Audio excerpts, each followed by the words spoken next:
کوئی ایڈوکیٹ، کوئی لائر، کوئی پروفیشنل، کوئی عالم، کوئی کارپینٹر، کوئی غریب، کوئی مرد اور کوئی عورت، یہاں تک کہ کوئی عالم بھی شاید اس زمانے میں یہ ہمت اپنے اندر نہیں جتا پائے گا کہ کہے کیوں پریشان ہوتے ہو بھائی، آؤ میری جھوپڑے میں میرے ساتھ رہو، میرے ساتھ کھاؤ اور پیو، شب و روز میرے ساتھ گزارو، میری عبادت کو دیکھو، میرے اخلاق کو دیکھو، میری معاملات کو دیکھو، میری فزیکل فٹنس کے لیے میرے اہتمام کو دیکھو، میرے وقت کے مینجمنٹ کو دیکھو، میری صلاحیتوں کے استعمال کو دیکھو، ہر اینگل سے مجھے میرا جائزہ دو، تم کو اسلام نظر آئے گا۔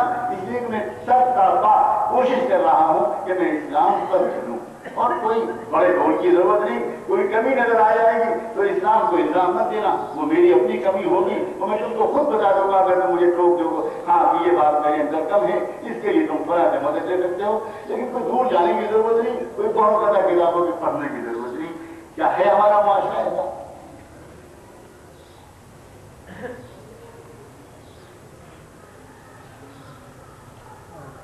مدینہ منورہ میں عدالت کا کمرہ ہے، مدینہ کی چیف جسٹس بیٹھے ہوئے ہیں، مقدمے آ رہے ہیں اور مقدموں کا فیصلہ ہو رہا ہے۔ چیف جسٹس کا نام ہے جسٹس شریح۔ جو لوگ یہاں پر اگر کہیں قانون کی طالب بیٹھے ہوں یا اساتذہ بیٹھے ہوں، یا خاص طور پر وہ لوگ جنہوں نے اسلامی قانون اگر پڑھا ہے اور بالخصوص اسلامک جوڈیشری کا ڈسپلن اگر انہوں نے پڑھا ہے، تو وہ جانتے ہیں کہ پوری انسانی تاریخ میں جو جوڈیشری کے پلرز ہیں ان میں سے جسٹس شریح، اسپین کی یونیورسٹی میں، فرانس کی یونیورسٹی میں، جرمنی کی 3 یونیورسٹیوں میں، یو کے کی 5 یونیورسٹیوں میں، امریکہ کی 11-12 یونیورسٹیوں میں جسٹس شریح کے قانون اور روح قانون پر جو ان کے فیصلے آئے ہیں اس پر مخصوص ریسرچ کے سیل آج کل قائم ہیں۔ پوری دنیا مانتی ہے کہ جو قانون کی فلسفی ہے، جو قانون کی روح ہے، جو قانون کا فلسفہ ہے، اس کے پوری دنیا کے چند بڑے جانکاروں میں ایک جسٹس شریح حضرت علی کے شاگرد تھے، انہی کے تربیت یافتہ تھے، اور حضرت علی ہی نے ان کو اپوائنٹ کیا تھا مدینہ کی چیف جسٹس کی حیثیت۔ اب مقدمہ آتا ہے جسٹس شریح کی عدالت۔ مقدمہ کس کا آتا ہے؟ حیرت ہوگی آپ کو، خود حضرت علی اپنا مقدمہ دائر کرتے ہیں جسٹس شریح کی عدالت۔ ساتھ میں ان کے صاحبزادے حضرت حسن تھے رضی اللہ تعالیٰ، اور ایک ان کے غلام۔ راستے میں کہیں پر شاید آرام کرنے کے لیے کچھ وقفہ کیا، کچھ بیٹھے، کچھ اترے، آنکھ لگ گئی حضرت علی کی۔ حضرت حسن اور ان کے غلام جاگتے رہے، پہرا دیتے رہے۔ کسی بیچ میں کسی کو شاید کوئی ضرورت پڑی جنجے وغیرہ کی، یہ گزر چلا گیا۔ کسی بیچ میں ایک شخص آیا، ایک یہودی، اور اس نے چپکے سے حضرت علی کے سامان میں سے جو ان کا لوہے کا ایک لباس تھا جس کو زرہ بولتے ہیں، وہ لباس اس نے چرائی اور چرایا اور وہ بھاگ گیا۔ چاہیے تو پکڑتے اس کو، لیکن ایسا نہیں کیا جو قانون کا طریقہ تھا۔ قانون کو اپنے ہاتھ میں لینے کے بجائے انہوں نے قانون کو عدالت میں مقدمہ دائر کیا اور نامزد رپورٹ لکھائی کہ فلاں شخص نے میری زرہ چرا لی۔ حضرت علی نے یہ مقدمہ دائر کیا اس جج کی عدالت میں جو انہی کا شاگرد تھا، اور حضرت علی ہے امیر المومنین، پورے عالم اسلام کے خلیفہ، دنیا کے تقریباً 2/3 حصے کے حکمران، اور وہ مقدمہ دائر کر رہے۔ جیسے شریح نے مقدمے کی سماعت شروع کی، اس یہودی کو گرفتار کروا کر طلب کروایا، بلوایا، ایک طرف علی کھڑے ہو گئے، ایک طرف وہ یہودی کھڑا۔ سیدنا علی سے جج نے کہا مدعی ہیں آپ، مدعی کے ذمے اپنے دعوے کے ثبوت میں گواہ پیش کرنا ہوتا ہے، گواہی لائیے۔ حضرت علی نے اشارہ کیا اپنے بیٹے حضرت حسن کی طرف۔ حضرت حسن کھڑے ہوئے اور انہوں نے کہا کہ میں حسن ابن علی ہوں، میری آنکھوں کے سامنے یہ واقعہ پیش آیا ہے، فلاں جگہ اتنے وقت پر اس شخص نے میرے باپ کی زرہ اٹھائی تھی۔ جج نے فوراً کہا کہ بیٹے کی گواہی اسلامی قانون کے مطابق باپ کے حق میں قبول نہیں کی جاتی، آپ کی گواہی مسترد کی جاتی، ریجیکٹ کی جاتی۔ کس کی گواہی ریجیکٹ کی جا رہی ہے؟ جنت کے نوجوانوں کے سردار سیدنا حسن کی گواہی ریجیکٹ کر رہے ہیں وہ جج جن کو ان کے باپ کی ڈیوٹیوں کے صدقے میں یہ مقام ملا۔ حسن بیٹھ گئے، پوچھا حضرت علی سے پھر کوئی اور گواہ ہے؟ پھر انہوں نے اشارہ کیا غلام کی طرف، وہ کھڑا ہوا اور اس نے اپنی گواہی پیش کی اور اپنا تعارف کرایا کہ میرا بحیرہ نام ہے اور میں ان کا غلام ہوں، خادم سفر کے ساتھ تھا۔ فرمایا اسلامی قانون کے مطابق کسی غلام کی گواہی اس کے مالک یا آقا کے حق میں قبول نہیں کی جاتی، تمہاری گواہی میں ریجیکٹ۔ پوچھا علی سے کہ علی اور کوئی گواہ ہے؟ انہوں نے میرے ساتھ اس سفر میں صرف 2 لوگ تھے اور کوئی گواہ میں نہیں پیش کرتے۔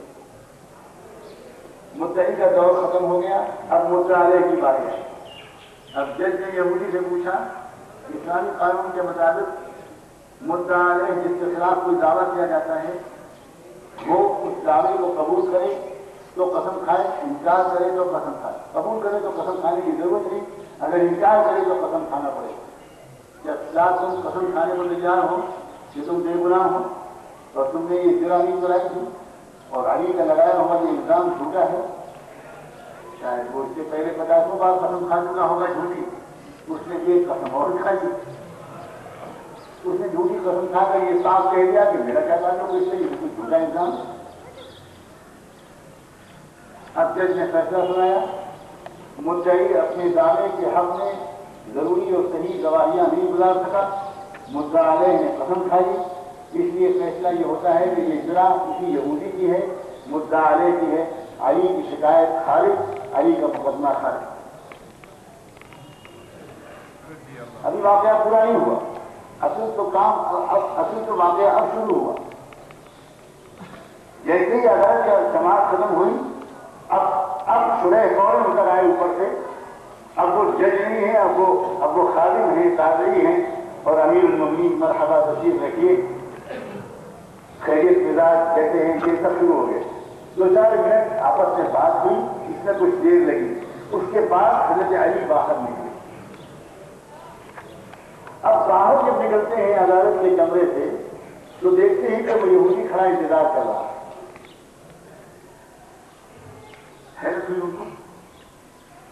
یہودی نے سلام کیا اور کہا علی یہ زرا آپ کی ہے، اسے قبول کریں۔ میں نے جو کچھ کہا تھا وہ غلط تھا۔ جواب دیا حضرت علی نے، یہ صحیح ہے کہ یہ زرا میری تھی مگر اب یہ میری نہیں ہے، اس لیے عدالت نے فیصلہ کر دیا ہے کہ یہ تمہاری ہے، اب میں اس کو ہاتھ نہیں لگا سکتا۔ یہ بالکل صحیح ہے کہ یہ میری تھی، مجھے اس پر پورا یقین ہے، لیکن اب یہ میری نہیں ہے، تم بلا خوف و خطر جاؤ، تمہیں کوئی کچھ نہیں کہے گا، اتنا اسے لے کر جاؤ۔ اگلا جواب سنیے، اب وہ کہتا ہے کہ زرا کی بات چھوڑیے نہیں، زرا ہی آپ کی نہیں ہے، یہ انسان جو آپ کے سامنے کھڑا ہے یہ بھی آپ کا ہے، مجھے فوراً کرنا پڑوائیے، اشہد ان لا الہ الا اللہ واشہد ان محمد رسول اللہ۔ کیا مطلب؟ لکھنے کی کیا محبت روایت کرتے محبت ٹھیک ہے۔ تو اس نے جواب دیا، اس نے کہا علی میں چور نہیں، میں اپنی قوم کا ایک بڑا مذہبی رہنما اور عالم ہوں۔ ہماری جو کتابیں تھیں جو پچھلے پیغمبروں پر آئی تھیں، اللہ کی جو کتابیں، ان میں سے بعض کتابوں میں آخری رسول سے خلفاء کی پوری تفصیلات آئی، بہت تفصیلی تعارف آیا ہے، یہاں تک کہ حلیہ بیان کر دیا گیا ہے، ایسا حلیہ ہے جس سے ہم تصویریں بنا سکتے۔ اس میں ایک علامت یہ لکھی گئی ہے ان کے چوتھے خلیفہ کہ ان کی دشمن قوم کا ایک شخص انہی کے ماتحت جج کی عدالت میں ایک جھوٹا مقدمہ ان پر قائم کرے گا، لیکن قانون کی شرطیں پورا نہ ہونے کی وجہ سے وہ ان کے اپنے خلیفہ کا مقدمہ خارج ہو جائے گا تو دشمن قوم کے فرض کے حق میں فیصلہ ہو جائے گا اور وہ خلیفہ ہنستے مسکراتے سر جھکاتے ہوئے اس فیصلے کو قبول کرے گا. نہ کوئی غصہ، نہ کوئی دھمکی، نہ کوئی درد، نہ کوئی زور دباؤ. یہ سب کچھ میں نے ایک تماشا کیا تھا. میں صرف ٹیسٹ کرنا چاہتا تھا کہ بہت سی اور علامتیں میں پچھلے کئی مہینے سے مدینے میں ہوں اور کئی مہینے سے میں فالو کر رہا ہوں آپ کو.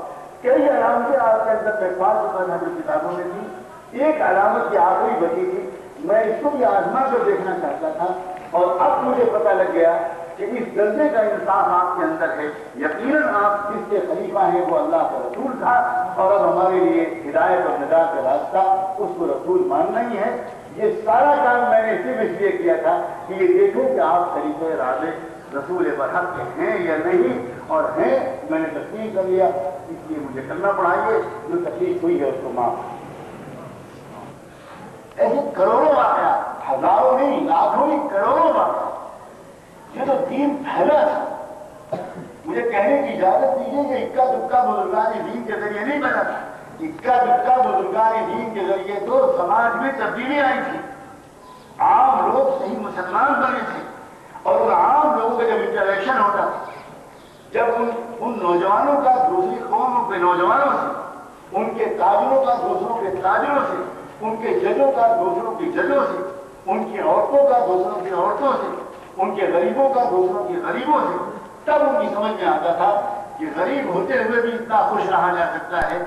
ہمارے قوم کے تو امیر بھی اتنا خوش نہیں رہتے جتنا محمد رسول اللہ کی تربیت یافتہ غریب خوش رہتے ہیں. اس لیے ہم کو تو اسی دین کو قبول کرنا ہے.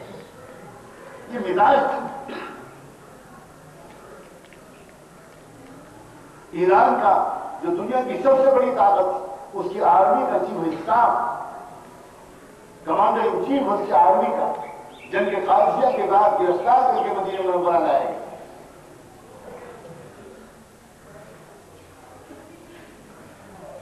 بار بار وہ مدینہ منورہ جاتے وقت کہتا تھا لوگوں سے کہ دیکھو مجھے ادھر ادھر مت لے جانا، مجھے سیدھے اپنے امیر، اپنے خلیفہ عمر کے پاس لے کر جانا. اور لوگ اس کو اطمینان دے آ رہے تھے کہ ہم اور کہیں لے ہی نہیں جا سکتے، ہم آپ کو وہیں لے جائیں. اور اس کی بے چینی بڑھتی جا رہی تھی، اس لیے کہ وہ جیسے جیسے قریب ہو رہا تھا مدینے سے، اسے کوئی محل، کوئی پیلس، کوئی سیکورٹی گارڈ، کوئی کچھ نظر ہی نہیں آتا. اور پھر آخر ایک چھوٹی سی مسجد میں جس کی چھتیں بہت نیچی، جو کچی سی مسجد، اس مسجد میں جب لے جانے لگے تو اس کو غصہ آ گیا. اس نے کہا میں آپ کو بار بار کہہ رہا ہوں کہ مجھے ادھر ادھر مت لے جائیں، آپ کہاں لے جاتے؟ تو انہوں نے کہا کہ آپ کیوں پریشان ہوتے؟ ہم وہیں لے جا رہے ہیں جہاں آپ کی ملاقات امیر المومنین سے ہو. پھر وہ اس کی سمجھ میں کچھ نہ. اور جیسے وہ لوگ اندر داخل ہوئے، انہوں نے اشارہ کیا کہ ذرا خاموش رہنا، چپ رہنا. کیوں چپ رہنا؟ ان کا یہ جو شخص سو رہا ہے یہ مسجد کی کچی چٹائی پر، کچی زمین پر، یہی امیر المومنین سیدنا عمر فاروق ہے. مجھے سمجھ میں نہیں کیا، بغیر حفاظت، بغیر سیکورٹی گارڈ، بغیر کسی آدمی کی آدمی نیچے پڑا ہوا سو رہا ہے، بالکل دیہاتی غریب مزدور کی طرح. تو یہ کہہ رہے ہیں یہ وہ عمر ہے جس کے نام پر ہمارا وہاں کلیجہ منہ کو آ جاتا ہے، جس کے نام پر ہم گھبرا جاتے ہیں، جس کے نام سے ہم پر کبھی ڈالی ہو جاتی. یہ میں یوں ہی مذاق میں بات کر رہا ہوں. تاریخ کی کتاب الکامل میں صاف لکھا ہے کہ ہرکیولس بادشاہ نے اپنی قوم کے لوگوں سے کہا، اب مسلمانوں سے کہا کہ دیکھو کسی طرح میرے محل کے آس پاس اتنی حدود تک اپنے امیر المومنین کے نام مت لیا کرو. تم ان کا نام لیتے ہو تو میرے قلب پر خوف و دہشت کے اثرات آئے. یہ وہ شخص ہے جس طرح لے گا. جب ان لوگوں کی آہٹ حضرت عمر کی آنکھ کھلی، وہ فوراً اٹھ کے بیٹھے، اپنی جو ایک چادر تھی وہ اپنے اوپر ڈال لی اور سمجھ گئے بیٹھو بیٹھو بیٹھو. تو وہ شخص اتنا بھجکا اور اتنا حیران تھا. اس نے کہا عمر یہ کیا معاملہ ہے؟ جب عمر نے کہا کہ تم اتنے پریشان کیوں اتنا کیوں اتنے؟ انہوں نے کہا کہ میں پریشان جس وجہ سے ہوں، میں گرفتار ہو گیا، میرے ساتھ آپ لوگ کیا کریں گے وہ الگ بات. میں تو یہ سوچ کر پریشان ہوں کہ ہم ہزاروں محلوں میں بہت سے محافظوں کی حفاظت میں ہم کو نیند نہیں آتی، اور آپ اس طرح سر بازار اس ویران کی اس عام سی مسجد میں اس طرح پڑے سو رہے ہیں. آخر ماجرا کیا ہے؟ یہ کیا ہو رہا ہے؟ حضرت عمر نے کہا کہ میں نے تو یہ سنا تھا کہ تم دنیا کے بہت ذہین انسانوں میں سے ایک ہو، میں اس کا جواب نہیں دوں گا، تم مجھے جواب خود دو۔ سلام ہو عمر کی ذہانت کہ انہوں نے اپنی زبان سے کچھ کہنے کے بجائے اس کی زبان سے سچائی کو نکلوایا۔ یہ ایک دعوت کی عجیب و غریب حکمت ہوتی ہے، عجیب و غریب بات۔ تم بتاؤ کہ کیا بات ہے؟ اس شخص نے بہت سوال کے ساتھ تھوڑا سا سوچنے کے بعد کہا، عمر عادلت فامنت فنمت، بات صرف اتنی ہے کہ تم نے انصاف کے ساتھ حکومت کی ہے، تو انصاف جب کرو گے تو امن ہوگا، اور امن جب ہوگے تو ٹھاٹ سے سو۔ صاف بات، عادلت فامنت فنمت، یہ تمہارے انصاف کی دلیل ہے۔ یہ عمر فاروق کے انصاف کی گواہی کون دے رہا ہے؟ کوئی مسلمان مورخ نہیں دے رہا، دنیا کی سب سے بڑی دشمن قوم کی فوج سے بے سلام ہے۔ کیوں؟ اس لیے اس کو پتا تھا کہ اس کے نظام میں انصاف نہیں ہے۔ سوال ہی نہیں پیدا ہوتا انصاف کا، سوال ہی نہیں پیدا ہوتا۔ کروڑوں لوگوں پر ظلم، صرف مخصوص عاجل نسل کے، ایک مخصوص کسروی خاندان کی، ایک رائل فیملی کے شہزادوں کو عیش کرنے کی اجازت تھی، باقی پورا معاشرہ غربت میں، مزدوری میں اور پریشانیوں میں جڑا ہوا ہے۔ کسی کو دنیا کے سلسلے میں کوئی شعور کی مہلت، نہ آخرت کی تیاری کی کوئی مہلت ملے اگر کوئی سوچے بھی۔ میرے بھائیوں اور میری بہنوں اور میرے عزیز نوجوانوں، ماضی کی یادوں میں تھوڑی دیر تک رکھنا تو مناسب ہے، لیکن صرف میں اگر آپ کو ان ماضی کے واقعات ہی میں رکھوں گا تو میں خیانت کروں گا آپ کے پاس۔ اب ذرا اپنے حال میں تو جائزہ نہیں، اب ذرا خود اس دور کے مسلمانوں کا اپنا اور ہمارا جائزہ خود لیجیے، خدا کے لیے خود تھوڑی دیر کے لیے اپنا ایک جائزہ لیجیے۔ دیکھیے کہ اس وقت مسلمانوں کا کیا حال ہے ہمارے آپ کے معاشرے،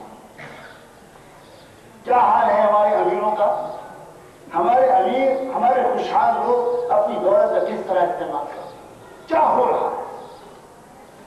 ایک عجیب مستی کی کیفیت ہے، کوئی کسی کو خبر ہی نہیں ہے، کوئی خیال ہی نہیں ہے کہ کسی نے یہ دیے ہیں ہم کو پیسے، اور جس نے دیے ہیں وہ چھین بھی سکتا ہے۔ ایک گھمنڈ، ایک غرور، ایک نشہ، ایک مستی، ایک سرشاری، ایک بے فکری، ایک اطمینان، ایک چیلنجنگ انداز۔ قدرت جو چاہو کر لو، ہم تو اپنا انداز نہیں بدلیں۔ کس طرح ہم اپنی دولت کا استعمال کر رہے ہیں، کس طرح ہمارے نوجوان اپنے وقت کو ضائع کر رہے ہیں، ان کی کیا تمنائیں، وہ کس کو اپنا آئیڈیل بنائے ہوئے ہیں۔ اگر ان سے پوچھو کہ صحابہ اور صحابیات کے نام تو شاید ان کو نہیں معلوم ہوگی، لیکن ان سے پوچھو کہ ویسٹ انڈیز کے کرکٹ پلیئر کے کیا نام ہے تو وہ ان کو آج کی ٹیم کے نہیں، وہ 1952 اور 53 کی ٹیم کے پلیئر کا نام بتا۔ کیا ہو رہا ہے، کس رخ پر جا رہے ہیں ہم لوگ؟ کیا ہم صاحب پیغام امت ہیں؟ کیا ہم اس امت کے افراد ہیں جس کو امت مسلمہ کہا گیا؟ کیا مسلمان ہونے کے لیے یہی کافی جو ہم کرتے کہ نام مسلمانوں کا رکھ دیا، جمعے کی نماز پڑھ لی، رمضان کے روزے رکھ لی، اور وہ بھی مارے باندھے، شوق کے ساتھ نہیں، ذوق کے ساتھ نہیں، بلکہ مجبوراً رواج کے دباؤ میں؟ کیا ہو رہا ہے؟ اس لیے آئے تھے محمد رسول اللہ صلی اللہ علیہ وسلم کہ بس دو چار لوگ نیک ہو جائے، باقی سب لوگ ایسے ہی بگڑے رہے جیسے کہ امیروں کا وہی حال، نوجوانوں کا وہی حال، لڑکیوں اور بہنوں کا اور خواتین کا وہی حال، حکام کا وہی حال۔ ہر شخص اپنی زندگی میں ایک عجیب و غریب بے اعتدالی میں مبتلا، ہر شخص دوسرے کو تنقید کر رہا ہے، کوئی شخص اپنا جائزہ نہیں لے رہا ہے، کوئی شخص اپنے آپ کو اللہ کا ایک مسکین اور محتاج بندہ نہیں مان رہا، نہیں محسوس کر رہے ہم کہ بندگی کا مطلب کیا ہے۔ ہماری تو حالت یہ ہو گئی ہے کہ ہماری تو خواہش یہ ہے کہ ہماری ہر بات اللہ مانے، اللہ تعالیٰ کی کوئی بات ہمارا دل چاہے تو ہم مان لیں، ہماری ہر بات اللہ تعالیٰ مانے۔ میں تو اکثر کہا کرتا ہوں کہ آج کے مسلمانوں کے جذبات کا یہ عالم ہے کہ جی چاہتا ہے کہ فجر کی نماز کے بعد بددعا کریں امریکہ کے لیے، اور اس بددعا کے پورا ہونے سے پہلے اللہ تعالیٰ امریکہ کو تباہ کرنے میں لگ جائے، اور ظہر کی نماز سے پہلے امریکہ کا بیڑا ہو جائے غرق، اور پھر اللہ تعالیٰ مسلمانوں سے پوچھیں کہ جی آپ کا یہ حکم تو میں نے پورا کر دیا، آپ فرمائیے اگلی کیا ہدایت۔ اگلی نماز کے بعد ہم کہیں کہ اللہ تعالیٰ یہ برطانیہ میں تو بہت ہی بدماش ہے، اس کو بھی تباہ کی، تو اللہ تعالیٰ کہیں جی بہت اچھا جیسا حکم آپ کا، اثر کی نماز تک پھر برطانیہ کا بیڑا تھا، اور اثر کے بعد ہم کہیں کہ اللہ تعالیٰ یہ فرانس اور جرمنی اور اسرائیل میں بھی کچھ کم تو نہیں بدماش، ختم کیجیے ان کو بدماش ہو، بہت دنیا میں ظلم پھیلا دیا، اللہ تعالیٰ کہیں جی بہت اچھا جیسا آپ کا، بالکل یہ میں ہنستے بات کہہ رہا ہوں، بات رونے اور رلانے کی ہے۔ ہمارا بالکل یہ حالت ہے، ہم اندر سے سوچ رہے ہیں کہ اتنے دن ہو گئے دعا کرتے کرتے یہ اللہ تعالیٰ سن تو نہیں رہا۔ پچھلے سال بھی ہم رمضان میں دعا کی تھی، اس سال بھی حج میں دعا ہوئی، اور اللہ تعالیٰ دعا کرتے اور شد شملہم مسجد جمعہم، اور شد شملہم اپنا ہی ہوا جا رہا ہے، ان کا تو کچھ ہو ہی نہیں، اتنے دن سے دعا کر رہے اللہ تعالیٰ سنتے ہی نہیں۔ یہ کوئی نہیں سوچتا کہ اتنے دن سے اللہ تعالیٰ بھی تو کچھ کہہ رہے ہیں، ہم کتنا عمل کر رہے ہیں۔ سچی بات یہ ہے، بات کرنی ہے، اور اب میں اس سے کہنے میں کوئی انتظار محسوس نہیں کرتا کہ ہم میں سے اکثر لوگوں نے اندر سے یہ ٹھان رکھی ہے کہ اللہ آپ ہمارے بندے ہیں اور ہم آپ کے رب ہیں، جو ہم آپ سے کہیں وہ کرتے جائیے، جو آپ ہم سے کہیں گے وہ ہم کریں نہ کریں ہماری مرضی پر ہے۔ یہ ہے ہمارا اندر کا حال۔ اللہ تعالیٰ دنیا کی قوموں کو ہمارے کہنے سے کوئی نہیں اللہ تعالیٰ تباہ ہے، یہ اللہ تعالیٰ کا طریقہ دنیا کو چلانے کا نہیں ہے۔ اگر دنیا کو اس طرح چلانا ہوتا تو جب کبھی ہمارا موڈ خراب ہوتا ہم کسی قوم کو تباہ کر دیں، جب کبھی ہم کسی سے ناراض ہوتے ہم کہتے کہ اللہ میں ایک تھپڑ ماری، اور اللہ تعالیٰ کہتے صحیح تھپڑ نہیں ہم لازم ماریں گے، بس تم خوش نہ ہو کسی طرح باقی صاحب کا بیڑا ہے۔ اللہ صرف ہمارے رب نہیں ہے۔ میں بہت صفائی کے ساتھ کہنا چاہتا ہوں، مجھے معلوم ہے تڑپتے ہوئے جذبات کیا ہے، میں ان جذبات کی طرف اشارہ کر رہا ہوں۔ اللہ تعالیٰ اپنے کیلنڈر کے مطابق دنیا کو چلائے گا، اللہ اپنے پروگرام کے مطابق دنیا کو چلائے گا، اللہ اپنے منصوبے کے مطابق دنیا کو چلائے گا، اور اللہ کا منصوبہ یہ تھا اور یہ ہے اور یہ رہے گا کہ دنیا کی تمام قوموں کو اپنے اپنے وقت پر دنیا میں جوہر دکھانے کا موقع ملے۔ دنیا کی تمام قوموں کو اللہ تعالیٰ باری باری موقع دیتا ہے، اسی دنیا کے اسٹیج پر مختلف قوموں کو اللہ لاتا ہے، ان کو پاور دیتا ہے، ان کو طاقت دیتا ہے، ان کو ریسورسز دیتا ہے، ان کو بہت زبردست اپارچونیٹی دیتا ہے، بہترین موقع دیتا ہے، اور خاموش بیٹھ جاتا ہے کہ دیکھیں اب تم کیا کرتے ہو۔ وہ جلدی مداخلت نہیں کرتا، اللہ جلدی انٹرفیئر نہیں کیا کرتا۔ ہم لوگ یہ سمجھتے ہیں کہ اللہ تعالیٰ جلدی سے مداخلت کیوں نہیں کرتا۔ اللہ کا اپنا پروگرام ہے، اللہ کا اپنا منصوبہ ہے، اللہ کی اپنی تدبیر ہے، اللہ کا اپنا نظام الاوقات ہے۔ اللہ تعالیٰ صدیوں بعض لوگ صدیوں موقع دیتا ہے۔ 950 سال تک نوح علیہ السلام کی قوم کو موقع دیا گیا تھا۔ کیا نوح علیہ السلام اللہ کو پسند نہیں تھے؟ کیا نوح علیہ السلام کو ستانے والے اللہ کو ناپسند نہیں تھے؟ ہزار نوح علیہ السلام روئے اور چلائے، اور ہزار ان کو تکلیف پہنچے، اللہ تعالیٰ میری گستاخی کو معاف فرمائے، ہزار ان کو قید پہنچے۔ اللہ کو یہ گوارا ہے کہ میرے نیک لوگ ستائے جائیں، لیکن اللہ کو یہ گوارا نہیں ہے کہ دنیا کی کوئی قوم یہ کہہ سکے کہ آپ نے جلدی ہم سے موقع چھین لیا، آپ ہم کو تھوڑی مہلت اور دیتے تو ہم دنیا میں انصاف کر کے دکھاتے، ہم توبہ کر کے دکھاتے۔ کیونکہ اللہ سب قوموں کا رب ہے، اللہ نے ہم کو موقع دیا تھا، پورے عالم کی حکمرانی کا ہم کو موقع دیا، اللہ نے بہت زبردست ہم کو موقع دیا۔ ایک زمانے تک ہم سیدھے رہے، ہم ٹھیک رہے، ہم نے اسلام کو ایک اعزاز نہیں سمجھا بلکہ ایک ذمہ داری سمجھا، ہم نے اللہ کے دیے ہوئے اقتدار کو دنیا کے سے غریبی مٹانے کا ذریعہ سمجھا۔ جب تک ہم یہ کرتے رہے تب تک اللہ تعالیٰ ہم کو خلافت دیے رہے، ہم کو اللہ تعالیٰ نے حکومت دی، اقتدار دی، دنیا میں عزت دی، دنیا میں محبوبیت دی، سب کچھ دیا۔ لیکن جب ہم بگڑ گئے تو اللہ تعالیٰ نے کچھ موقع دیا، سمجھنے کا موقع دیا، سمجھانے والے بھیجے، لیکن جب دیکھا کہ پانی سر سے اونچا ہو چکا ہے تو اللہ تعالیٰ نے ہم کو اسٹیج سے نیچے اتار دیا۔ اور میں تو کہتا ہوں کہ اللہ کا بڑا کرم ہوا کہ ہم بگڑے ہوئے لوگوں کو اسٹیج سے نیچے اتار دیا گیا۔ کیوں؟ اس لیے کہ اگر ہم اسٹیج پر آئے بھی ہوتے تو ہم اسلام کو بدنام نہیں کر رہے۔ اللہ کو یہ گوارا ہے کہ ہم روئیں اور چلائیں، لیکن اللہ کو یہ گوارا نہیں ہے کہ اس کی حدیث کا دین بدنام۔ اور یہ حالات جو آج ہیں یہ ہمیشہ رہیں گے؟ یہ کون کہہ سکتا ہے؟ سوال ہی نہیں پیدا ہو. یہ تو ایک پہیہ ہے، ایک سائیکل ہے، ایک نظام ہے دنیا کو چلانے کا، اس کو سمجھنے کی ضرورت ہے. جو حالات نظر آ رہے ہیں اس وقت پوری دنیا میں، جو اشارات مل رہے ہیں پورے عالم کے اندر، جو انڈر کرنٹ ہے اور جو کچھ ہو رہا ہے، اس میں صرف وہ نہیں ہے جس کو میڈیا ہائی لائٹ کر رہا ہے، صرف وہ نہیں ہے جس کو میڈیا اچھال رہا ہے. میڈیا تو صرف ان چیزوں کو لا رہا ہے جن سے اہل ایمان کے حوصلے پست ہوں، لوگوں کی امیدیں ختم ہوں. لیکن اس کے علاوہ جو کچھ اور ہو رہا ہے وہ بالکل کچھ اور ہے. اس میں سے چند پہلوؤں کی طرف میں اشارہ کرتا ہوں. اس میں سب سے پہلی ایک بات یہ ہے کہ خود امت مسلمہ کے اندر کہیں نہ کہیں تیز رفتاری سے، کہیں آہستہ رفتار سے ایک بیداری کی لہر اندر سے سوالات ہیں، بے چینی ہے، اور لوگ سوچ رہے ہیں، نظر ثانی کر رہے ہیں اپنی زندگی کے اداؤں پر. اور نہ جانے کتنے لاکھ نوجوان ہیں جو دنیا میں اپنی زندگی کے اسٹائل کو بدل چکے. انہوں نے چھوڑ دیے حیائیوں کے کام، انہوں نے چھوڑ دیے رزق و فجور کے کام. اب وہ وفادار بندے ہو گئے اور وفادار امتی ہو گئے محمد رسول اللہ. دنیا میں تیزی کے ساتھ الحمدللہ ایسے لوگوں کی تعداد بڑھ رہی ہے. ہو سکتا ہے کہ ہمارے اور آپ کے علاقوں میں یہ رفتار سست ہو.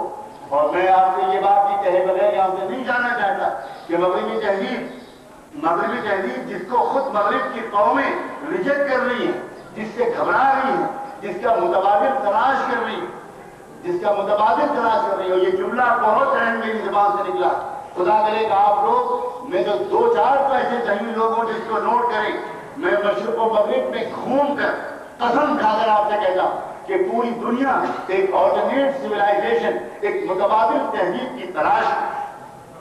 واللہ میں آپ سے کہہ رہا ہوں ایک متبادل تہذیب کی تلاش میں ہے. لوگ اس سودی نظام پر مبنی معاشی نظام سے اکتا چکے ہیں. یہ تو دنیا کی چند مخصوص رولنگ کلاس کے لوگ ہیں، کچھ مخصوص خاندان ہیں، کچھ مخصوص فیملیز ہیں جو پوری دنیا میں کوئی مثبت تبدیلی لانے کے راستے میں رکاوٹ بن رہی ہے. ورنہ دنیا میں عام طور پر اس وقت جو حالات ہیں وہ بالکل کچھ ہو رہے ہیں. اور اگلے 50 اور 100 سال کے بعد یہ دنیا واللہ میں آپ سے کہہ کر جائے بغیر نہیں رہوں گا، یہ پہچان ہی نہیں چاہیے. اتنی تیزی سے یہ دنیا بدلے. میں بالکل قطعاً کوئی سرسری بات نہیں کر رہا. پوری دنیا میں اس وقت بہت تیزی کے ساتھ اس وقت یہ سوالات اٹھ رہے ہیں کہ یہ انٹرسٹ کے نظام پر جو قائم ہے اکنامک سسٹم، یہ سود پر مبنی جو بینکنگ سسٹم ہے، یہی دنیا کے اندر ساری خرابیوں کی جڑ بنیاد ہے. اس کو میں اور آپ جیسے مولوی، ہم جیسے علماء کہتے تو کوئی خاص بات نہیں تھی. اب تو یہ حالت ہے کہ دنیا کے ماہرین، اقتصادیات و معاشیات کے ماہرین دنیا کی تاریخ مستقبل کو دیکھ دیکھ کے پریشان ہیں. یہ ہو کیا رہا ہے پوری دنیا؟ یہ کیا ہوگا؟ غریب اور غریب ہوتا چلا جا رہا ہے، امیر اور امیر ہوتا چلا جا رہا ہے. غریب اور امیر کے درمیان کی جو کھائی ہے وہ بہت تیزی کے ساتھ بڑھ رہی ہے، بہت تیزی کے ساتھ بڑھ رہی ہے. اس لیے کہ موجودہ زمانے کا جو معاشی نظام ہے وہ محنت سے پیسہ کمانے کے بجائے پیسہ سے پیسہ بنانے کی ترکیبوں پر مشتمل ہے. اور جب پیسے سے پیسہ بنتا ہے تو صرف امیر پیسہ بنا سکتا ہے، محنت سے جب پیسہ بننے کا رواج ختم کر دیا جاتا ہے. بہت سوچ سمجھ کے دنیا میں اس وقت نظام چلایا جاتا ہے.